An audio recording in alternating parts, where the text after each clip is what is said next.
If you're just now joining us, welcome to NACBH Live.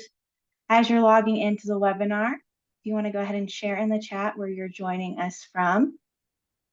Throughout the webinar, feel free to use the chat feature to ask any questions. As time allows, we will address those questions at the end. We are thrilled that you've joined us for this next installment of NACBH Live. Our webinars serve as an ongoing opportunity to meet with thought leaders and engage with others as we address issues affecting children's behavioral health across the board. We're excited to dig into today's conversation on the workforce crisis, as well as some tools needed to raise leaders who inspire and engage workforce, elevate clinical quality, and build a sustainable future.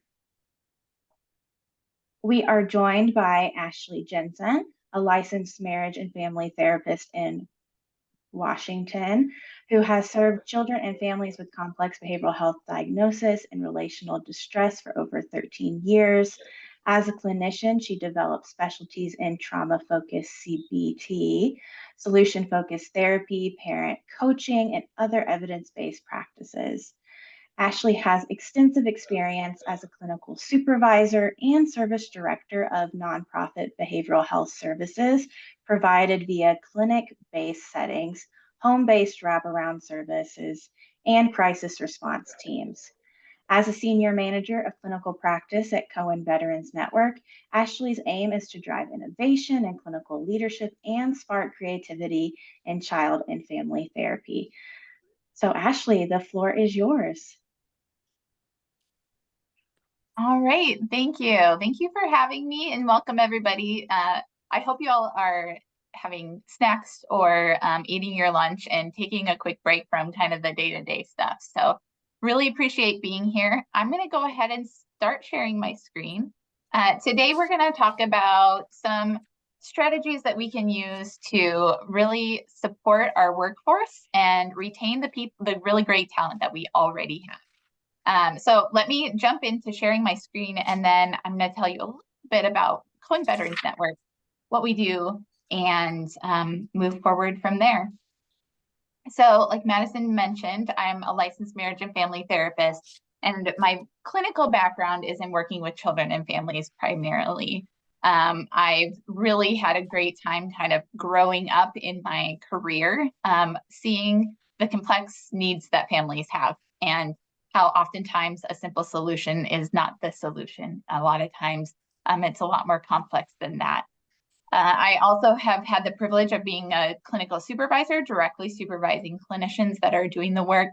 And then I have spent some time being a clinic director. So kind of understanding the business side of things and really understanding the things that drive the policies and procedures and all of the multiple tasks that you all are managing from day to day. So I like to think that I have a bit of a perspective that can be shared with everybody around this kind of workforce experience that we're having right now. I will say the thing that I love about working with children and families is that I feel like this work is so meaningful in that it's really paving the future for our future, right? For my children's future. And so that's the reason I love children's mental health specifically, is that we're really able to get in there and help set them up for success and hopefully impact the world. I know that's a little grandiose, but I just want to really encourage all of you that you're doing really great work. And I'm really thankful and proud to be part of this crew that is sacrificing daily and really thinking about innovative strategies to meet the needs of the clients that we serve. So I want to thank you all and really appreciate kind of joining you in the workforce. So let me tell you a little bit about Cohen Veterans Network so you understand the context of where I'm coming from. I worked at Cohen Veterans Network for a little bit under 2 years, and it's a really interesting model. So here you see our mission is to improve the quality of life for post 9/11 veterans, service members, and military families by providing high quality, accessible, and integrated mental health care. So Cohen Veterans Network is actually a foundation, and I'll just call it CVN from here on out. That's a long name. It's a foundation that funds clinics, and you can see on the map where we're located, to do the work for veterans that is so greatly needed. So we partner with organizations that are already embedded in the community, already doing great work, and we create this kind of set apart clinic that's specific for veterans, active duty, and their families. We do clinic-based work primarily, so that's individual therapy. We host groups, we do family therapy, we do couples therapy, we have some psychoeducational groups, and then we also have developed a lot of self-paced resources that clients can access in conjunction with their therapeutic intervention, or while they're on a wait list, or after therapy, or maybe they can just pass it along to friends. All of these are web-based, and we're developing more and more as we go along. So my role at Cohen Veterans Network is kind of from this kind of oversight position, where I'm able to work with almost 25 of our clinics and the clinicians that are doing the work to build up their skills in working with families and kids and active duty and all of those people in the therapy room. So I guide practice, I host a lot of collaborative groups, kind of sharing ideas and strategies. Cohen clinics, as we call them, are focused on targeted treatment. So what we want to do is find out what's the presenting challenge and then really work towards those goals. So we do a little bit shorter term interventions. So I work a lot with clinicians in figuring out how can we do that in an efficient way that's also client-centered. So that's kind of what we're looking at. The unique thing about Cohen Veterans Network is that we serve the veterans and service members, and we also serve their families, and that's as they define their family. So it could be a mother of a service member, or it could be a niece that's living with the service member. It could be any kind of family as they define it. A lot of times those family members are deeply impacted by their service members' involvement in the military or their veteran. And so we know that because the whole family serves, we want to serve them as well. Another unique thing that we do at Cohen Veterans Network is that we serve veterans who are other than honorably discharged, which is also a group of people that typically don't receive the services that they need.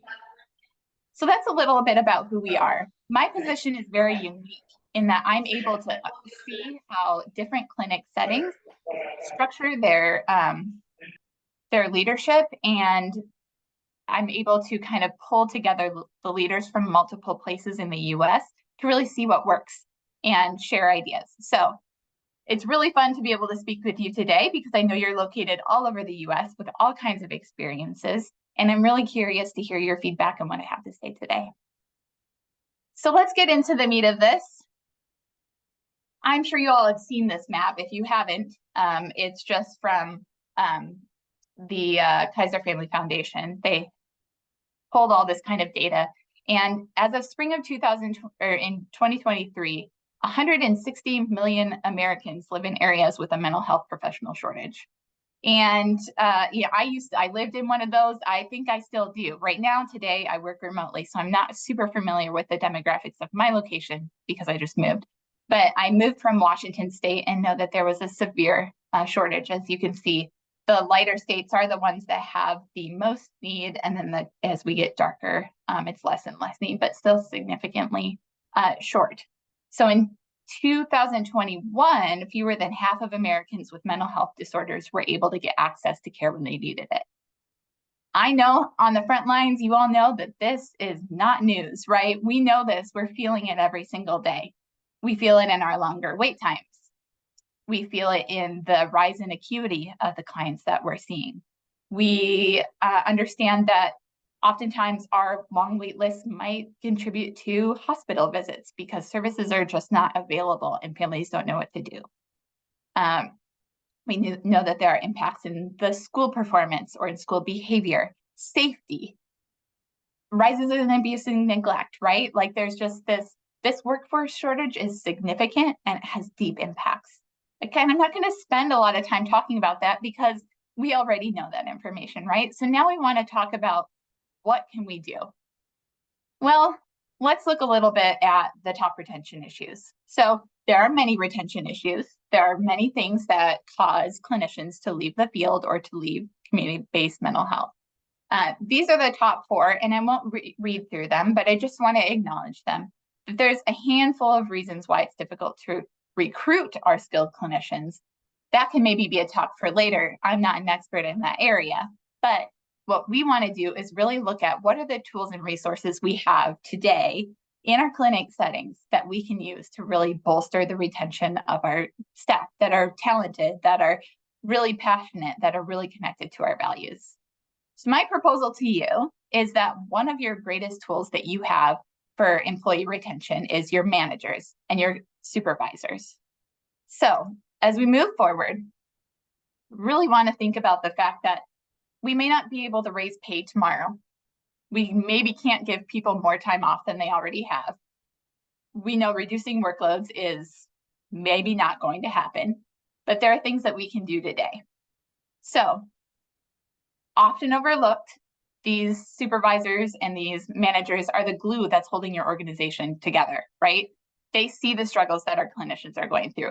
They understand that burnout. They understand those challenges that are happening every day. So we really want to invest in those managers and those supervisors in every way that we can. In 2013, a Gallup poll study found that most people don't leave companies, they leave their managers. 10 years later, these polls and these studies were repeated, and we see that's exactly the same. There are people who are working in organizations that are not really great, but they love their manager or their supervisor, and they're going to stay because they feel well supported. During the pandemic, we all experienced the great resignation, right? We all experienced an increased demand for workplace flexibility. We all saw the rise in burnout rates. Maybe those of us on this call had a little bit of burnout as well. What we've also seen is that those things have not necessarily lightened since the pandemic has become less of a significant disruptor, I should say. So there was a recent Salesforce poll that revealed a monumental shift in the role of managers and supervisors in the workplace. So this isn't specific to mental health, but it applies. I know from my experience, it applies for sure. So I'm going to read a quote to you from this Salesforce report, and it says, while employees once considered top executives the most trusted source of company information, now employees rate their immediate supervisor as the most important to understanding the organization and its priorities. So in short, employees will look to their direct supervisor for information, and they will trust that direct person more than they'll trust the person at the very top. 82% of American employees say that they'll potentially leave their job because of a bad manager. So let's talk about how we can support them. Looking here at this slide, this is from Gallup. You'll see the reference at the bottom. But they say there are 5 qualities that great managers have. They motivate every single employee to take action and engage employees with a compelling mission and vision. We're going to talk about that part in a minute. They have assertiveness to drive outcomes and the ability to overcome adversity and resistance. That's a superpower. They make decisions based on productivity, not politics. That's a tough one. In behavioral health, when we measure productivity by client hours, that gets a little bit complicated, right? They create a culture of clear accountability. I think that's pretty complicated as well. That's a superpower. And they build relationships that create trust, open dialogue, and full transparency.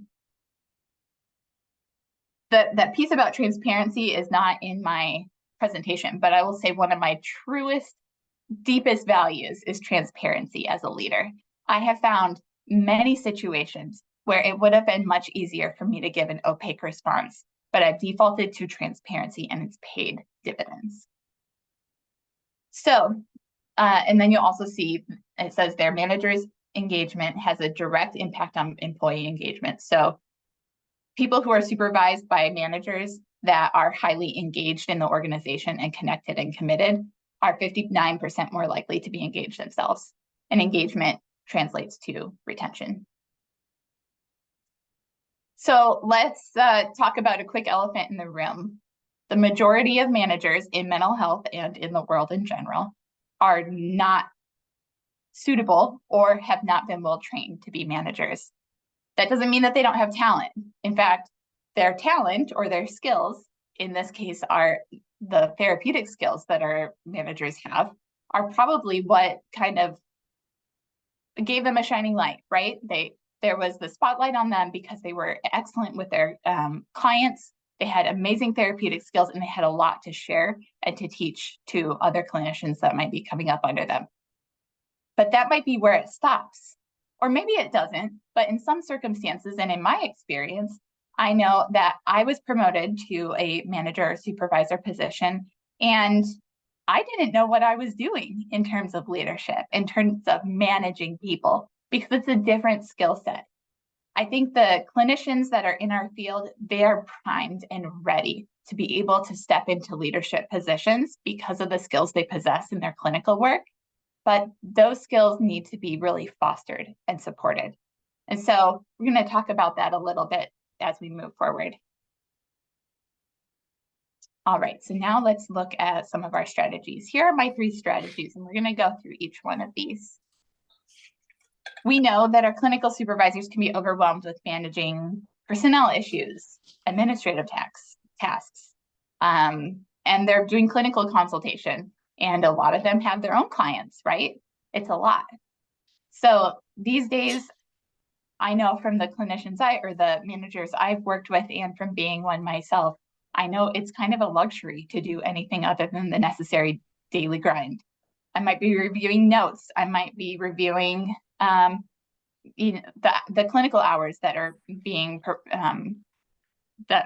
clinical hours that our clinicians are doing. I might be doing case consultation, all of those things. And it can take a lot of effort to take a pause and really consider that maybe our task management might be causing us to ignore the things that we can do to stop that kind of high turnover. So we're going to talk about the tools we can use to raise leaders who inspire engaged workforce, elevate clinical quality, and build a sustainable future.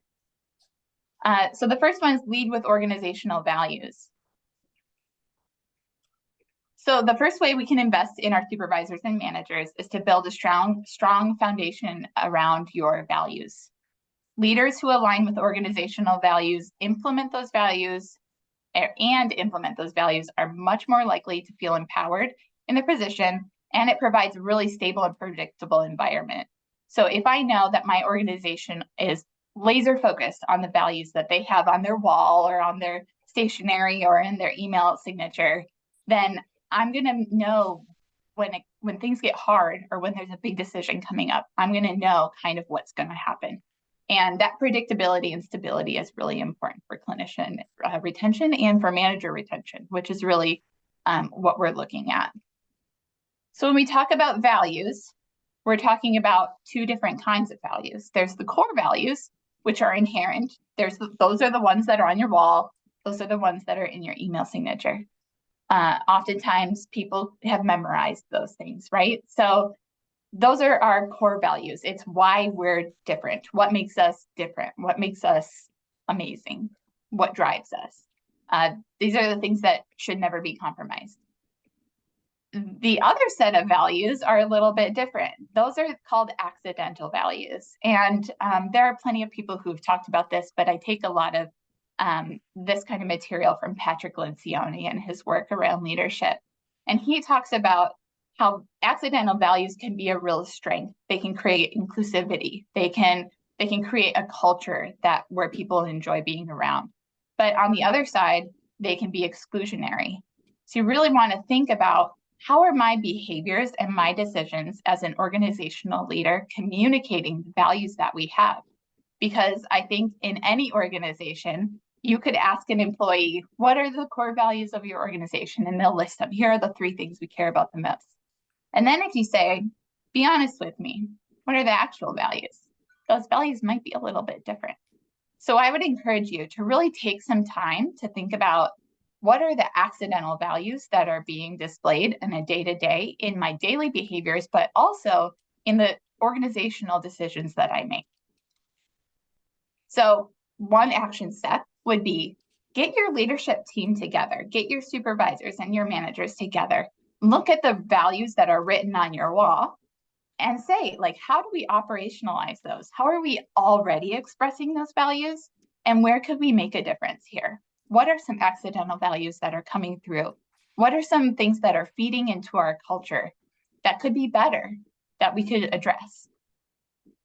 So personal example is when I first became a supervisor, I actually ended up moving to a different clinic within our organization, and I didn't know the people. I didn't know who I was going to be supervising. I had some familiarity with the director, the person who would be over me, but it was all new and it was very overwhelming. And I will say that I was quite young. So there were a lot of things contributing to my discomfort. And there were some kind of cultural difficulties happening at that time. And I remember calling the person, another supervisor, and saying, "What do I do here? You know, people aren't happy, our hours are not great. Like, I don't really know how to influence change here. This is my first rodeo, basically." And she gave me some advice around, you know, I'll say there's some nice gestures I could make around, like putting little notes in people's mailboxes and stuff like that. And I think that that's a great start, but there were some deeper principles that we really needed to work out in order to get some change coming.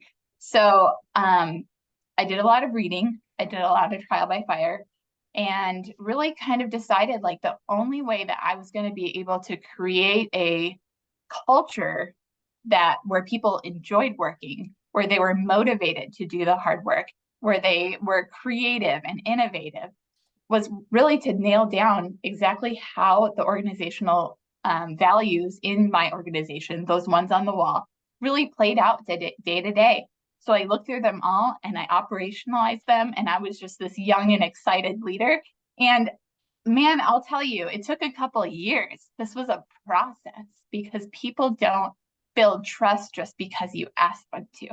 They build trust with you because of your behavior and their repeated experiences with you. But I have to say, I was so proud of our team because I was able to really shift the culture by really connecting with those values in a real and true way. That leads us to kind of clearly conveying how business and clinical decisions are aligned with those values. Here's where transparency comes in for me. When we're making a decision about, here are the expectations around productivity, or here are this is why we're changing in this direction. It's so important to tie those decisions to your values. And if they're not, really consider, should we be making this decision? Bring values into your everyday discussions. You know, if your supervisors are struggling with an employee performance issue, refer back to the values and say, how did these values inform our decision about how we're going to address this? If there's a clinical situation that comes up and you're doing case consultation, or the manager is wondering, like, what do we do with this safety issue that keeps coming up, or whatever it is, ask them, what action is going to embody the values that our organization holds so dear? Really help them practice that connection to the values, and help them see how their own personal values can connect to the values of the organization. So I'll reiterate, you want to make sure that you're involving your supervisors in these discussions and help them understand how these values play out on their day-to-day life. So another example, at Cone Veterans Network, I talked to you about how we do targeted treatment. Not every organization does targeted treatment because they shouldn't, right? There are places for all different kinds of treatment, and we want our clients to have a lot of options.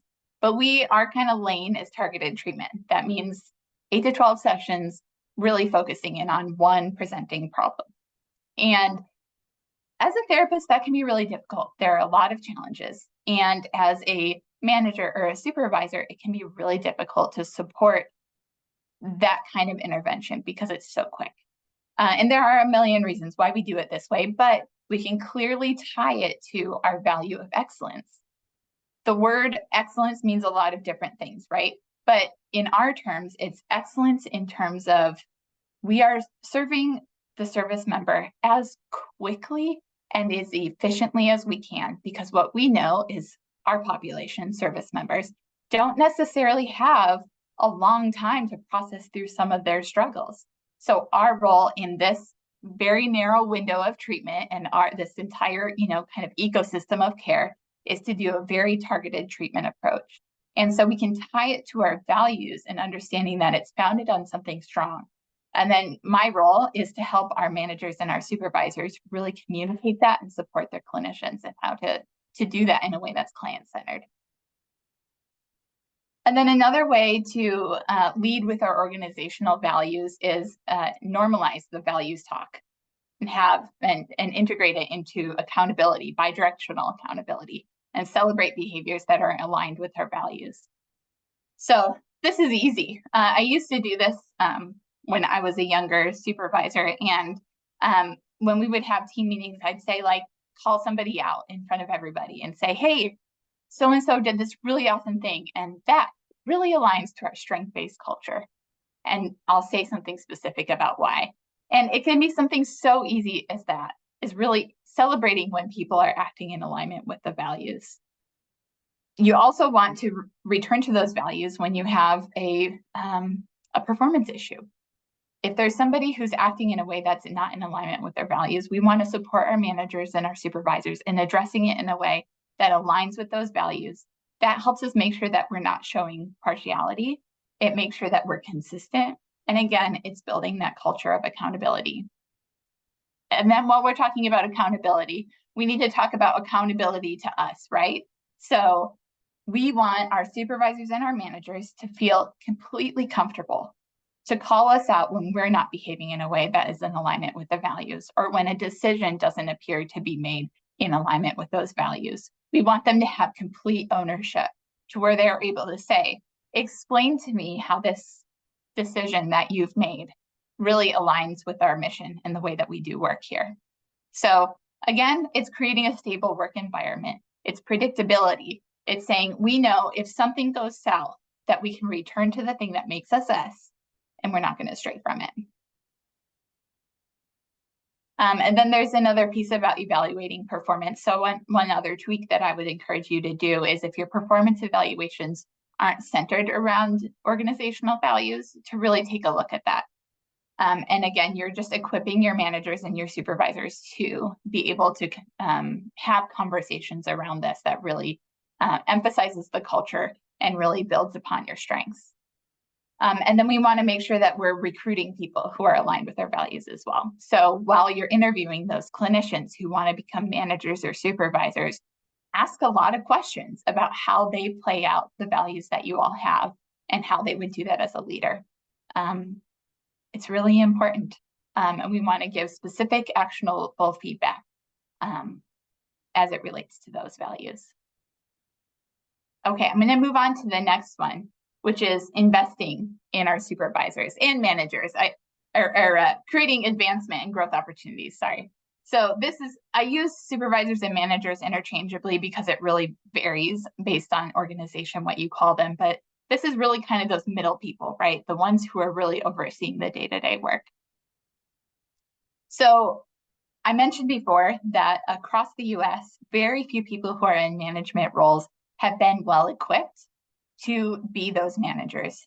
They don't necessarily inherently have the talent or the skills that they need to lead people. So this is where we're talking about creating growth opportunities, helping them develop their skills that they have. So the first one is identifying core competencies. We need to make an investment in our managers and provide them with the resources, tools, and support they need to cultivate their strengths.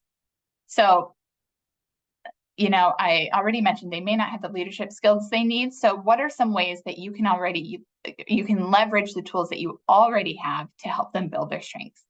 One would be creating a mentorship program. Is there another leader in the organization who's really skilled and who can take that newer leader under their wing and help guide them? And I would encourage you to make that a person who's not their direct supervisor, somebody that they can kind of throw some ideas past and trust without there being kind of that oversight experience. And you might want to think about how you structure that.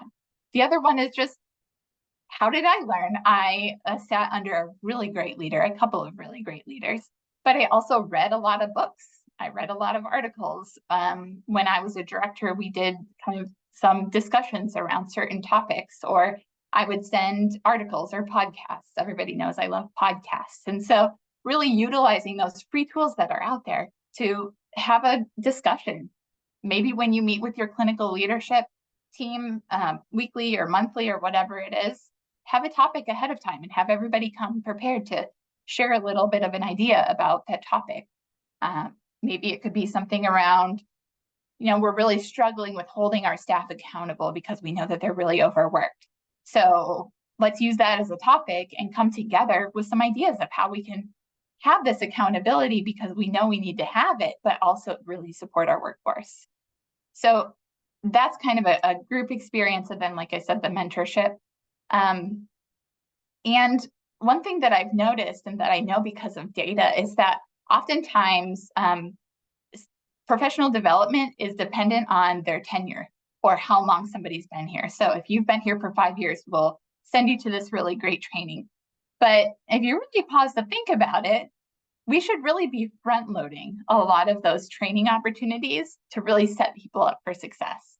So one of the things we do at CBN is when we have a new clinic director or a new supervisor, we will walk them through an orientation process around the technical aspects of their job. So that usually takes a couple of months by the time we get through all of everything. And there's a very in-depth guidebook and all these things. But after that, we really focus more on leadership skills.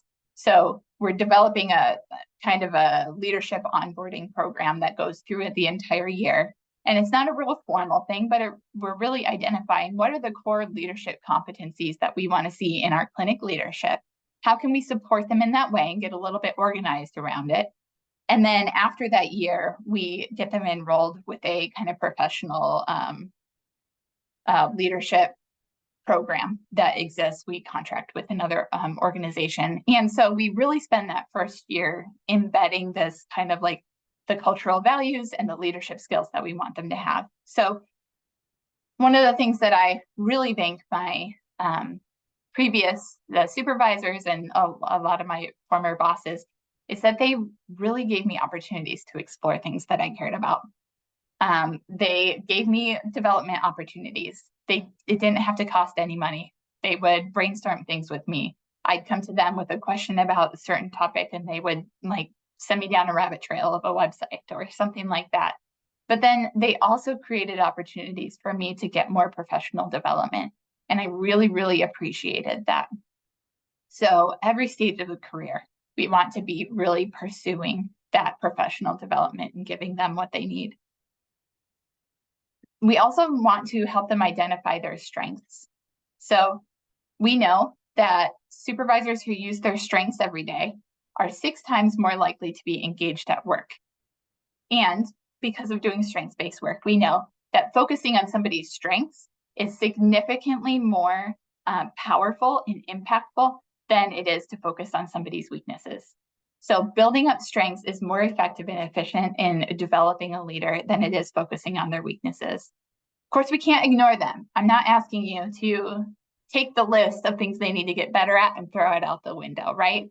But really utilizing those strengths to inform the strategies that we use to address those weaknesses.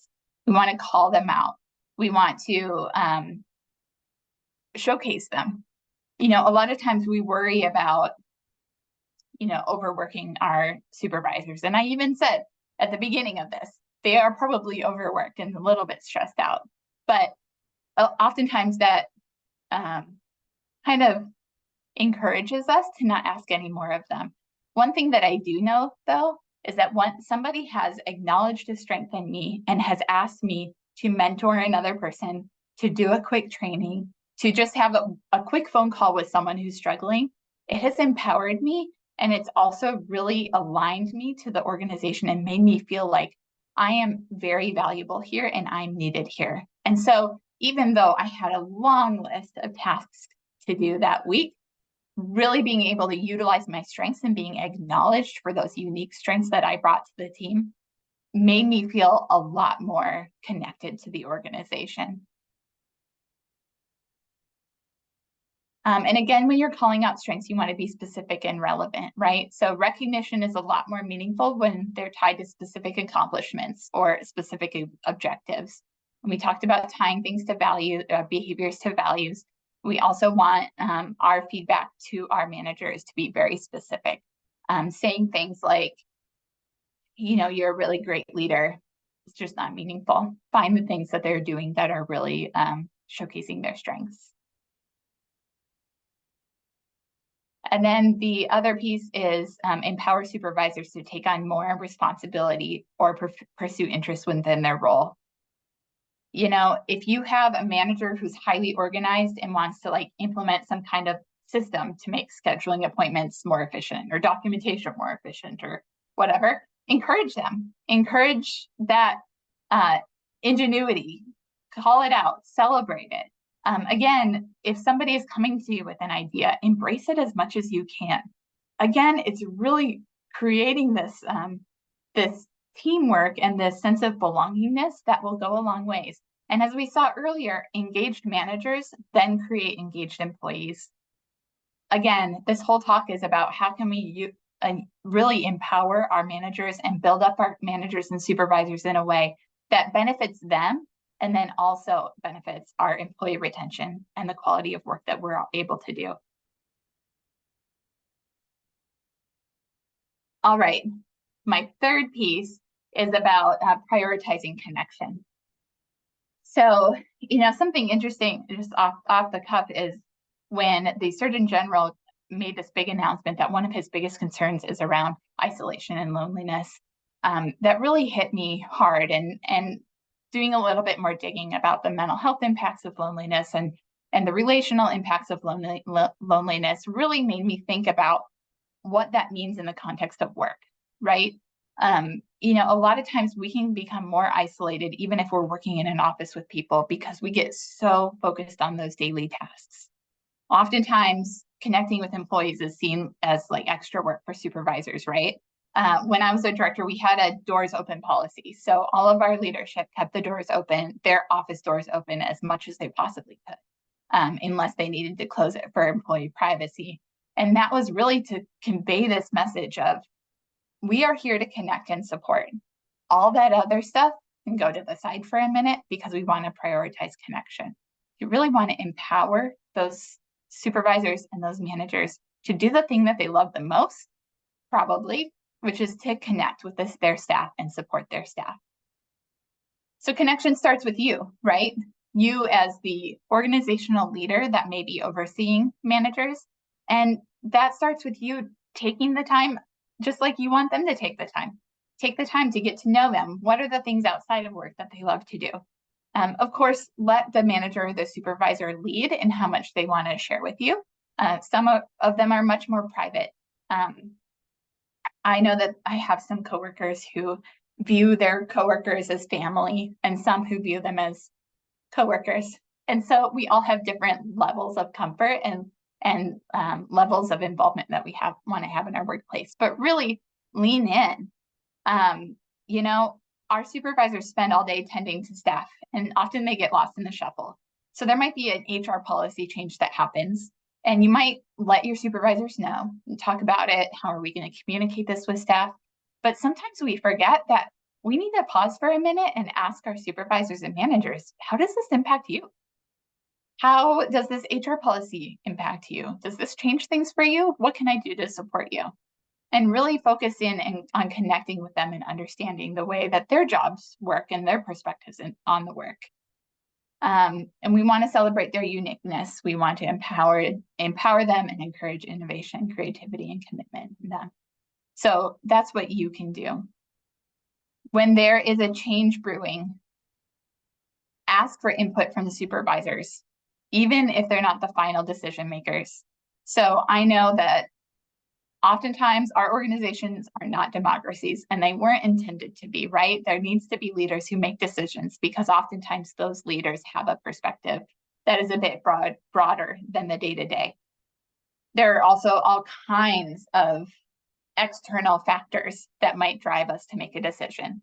But before you do, in every circumstance or in every situation possible, you want to check in with your supervisors. Hey, I'm kind of trying to figure out how to handle this problem or this challenge, or there might be a change brewing, but I'm, just want to hear what your ideas are about it. If this happens, if our productivity expectations change, or if an HR policy is about to change, what are your thoughts about it? Because this gives you two things. The first thing is that it gives you another perspective, right?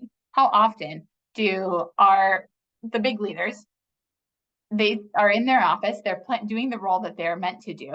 They're doing the role that is so important in driving our organizations to success. But they often are a little bit disconnected from what's happening on the ground. And so by seeking the input of our supervisors earlier than we might normally do it, we might be short-circuiting some of those poor decisions that could get made down the road. Or maybe it's a necessary decision. It's going to happen. It honestly doesn't really matter what other people think because it has to happen, whatever it is. If that's the case, you're still involving your supervisors and managers in a way that makes them feel like part of the team. And of course, you're going to do it in a way that's truthful and honest and transparent. It's important to say, hey, look, there's going to be a change coming here. We're trying to figure out how it's going to work out. But I want to know how you think that this is going to impact everybody and how we can do this best, right? So give them an opportunity to be involved in every turn. And then another thing is be a connector. With your managers and supervisors, they might have a question or a challenge, and they might come to you and you might have the answer. But really take a pause and think about, is there a connection I can make from this person to another person that's not me that would really create this bond and the support system for that supervisor or that manager? So think about, who can I connect them with? Is there someone else that is an expert in this area within our organization or without, or outside of our organization? We want to facilitate cross-departmental collaboration. So, of course, there are communication channels and efficiencies that we have to abide by. But if somebody has a question about something that this department does over here, billing, consider if there might be an opportunity to say, hey, let's schedule a meeting with our billing department so that we can really understand what's happening behind the scenes, rather than giving kind of your answer, right? You really want to foster those relationships and those communication channels. And then that leads me to the last piece, which is peer-to-peer support. While organizational leaders may have previously been clinicians or supervisors, they're always going to be somewhat removed, like I said. So one very actionable recommendation that I would make is to facilitate or find a way for managers and supervisors to get together regularly, and you consider the cadence. We do it once a month, but to get together and talk about challenges and issues without the directives of kind of that upper management, right? So we want this group to be led by people who are really solution focused and strength focused and positive, right? Where they can acknowledge the challenges, but focus more on the solutions and the opportunities. We don't want it to be a gripe session. But what I found in my role is I have the honor of facilitating this group. I'm not anybody's direct supervisor in this group. I don't really have any power to change some of the things that they would like for me to change, but I facilitate it because that's just one of the joys and the strengths that I have. And we get together ahead of time. We put a topic out there that we're going to discuss. And then these leaders from all different states, from all different organizations come together and discuss that topic and share ideas and can commiserate with each other to a certain extent. And it's a consistent group. We're giving them opportunities to kind of practice these skills and practice solution-focused problem solving in a safe environment. And I just have found a lot of joy in that. I know that the organization that I used to work with did that as well. And when supervisors and managers can get together and know that they're not the only ones experiencing this different thing, or, maybe they don't quite know how to handle a performance issue or some kind of complicated issue, then talking to the people who are doing it day in and day out can create this sense of camaraderie and this sense of belongingness. That's really going to empower your supervisors and your managers to become more engaged and get more engaged. So we talked about those 3 different steps, and I want to leave you with this quote here, and the reference is on the bottom, but kind of if I were to sum it up, I would say this: strong managers can reduce attrition, support talent acquisition, buoy employee well-being and psychological safety, which are all extremely important and meaningful outcomes, particularly as the battle for talent wages on.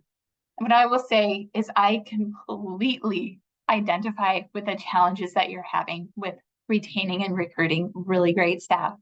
And so if we can really focus on those manager pieces, that we can really bolster up the teams that we have to be able to retain and further develop our staff, I think we're going to see our outcomes are really going to improve. You know, financial incentives, those improve retention. But building a team of empowered, values-driven leaders who are well-connected and committed is the proven strategy to achieve the long-term outcomes that we're looking for. We're looking for long-term sustainment. So I am really pleased to have been in the position where I have been embedded in an organization for a really long time.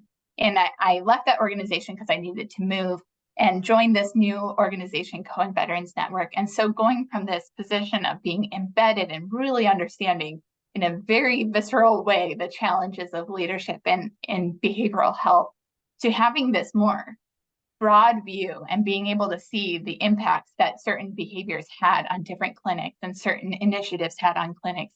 Now I can look at 24 clinics and see, like, when you do this retention initiative, how does that work out? And it's been really cool to have that kind of eagle eye view. And what I will say is the clinics that have seen really invest in their leaders are the ones who have the lower turnover rate. They have the better clinical outcomes because there's that consistency of care, and their staff are just so much more happy. So I want to encourage you to invest in your managers, and I'm really curious about what kind of feedback and questions you have. Before we jump into that, this is just how you can contact me. My email's at the bottom there. And this is our website, cohenveteransnetwork.org, if you're more interested in the work that we're doing. And also, if you have any clients who are military connected and you're looking for resources for them, there's very likely a clinic nearby. And we also do telehealth as well. So with that, Madison, I think I'll just open it up for questions, see what people are thinking. Yeah, of course. Thank you so much, Ashley. That was all very, very helpful. If you've got any questions, feel free to come off of mute. You can directly ask them, or if you're more comfortable, you can certainly type them in the chat and we'll get to them. But while we're waiting for some questions to come in, I've got one for you. Implementing change in leadership practices can sometimes face resistance. How have you navigated and overcome that resistance? A couple things. You know, being somebody who's been on the receiving end of those changes and then also on the end of kind of creating those changes, I think the thing that I've seen most successful is really taking the time to understand how those changes impact people. And, you know, you have to start way back here with creating trust and psychological safety and just safety to share open and transparent feedback. But ultimately, when there's been a change that has been implemented that may or may not be a popular decision, really taking the time to say, like, how does this impact you? How can I make this easier for you? Like, give me your true feedback. May not be able to change the decision, but we can definitely make a difference in how it's implemented and how it's communicated. So, and then there's an act of humility with that, right? Knowing that we can make mistakes or that there may be more for us to learn. So those would be my two things: get feedback, create an open space for that, and just be humble about it. Thank you. Yeah. Any questions?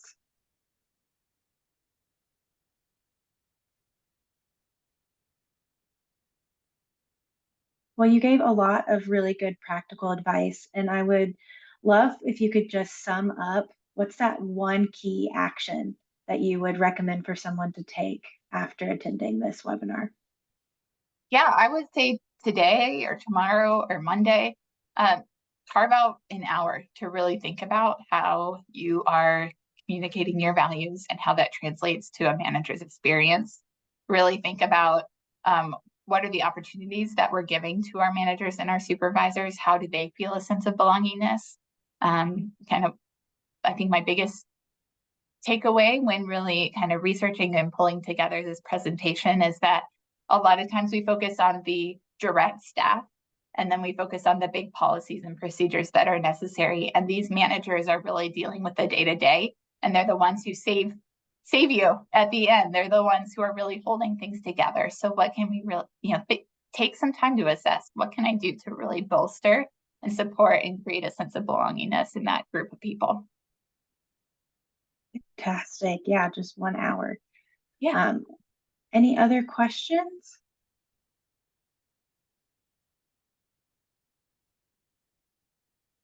Well, Unrelated to this, Madison, I just wanted to also share, because this is a group of providers for children, is that CBN, we were able to secure a grant to really bolster our training for child and family therapy.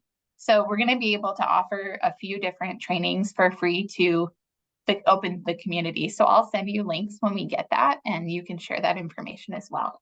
One of our values is to really advance the field and support other providers as well. thank you. Appreciate that. Well, if there are no other questions, I will wrap our conversation up today. So thank you to all of our attendees for joining us. We really appreciate you sharing this hour with us. Your participation has been invaluable, and we really hope that you found today's discussion informative and also actionable. As we conclude, we want to invite you to save the date for our 2 annual conferences in 2024. The Public Policy Conference is going to take place in Washington, D.C. from June 4th through the 5th. The conference focuses on timely legislative and regulatory updates. And additionally, we have our Emerging Best Practices Conference, which is ideal for executive leaders who are seeking intentional networking and thought-provoking conversations centered around the most pressing issues impacting executives in children's behavioral health. And the 2024 Emerging Best Practices Conference will take place in St. Pete Beach from December 4th through the 6th. So we look forward to seeing you again at a future NACBH event. And until then, we hope you have a wonderful day.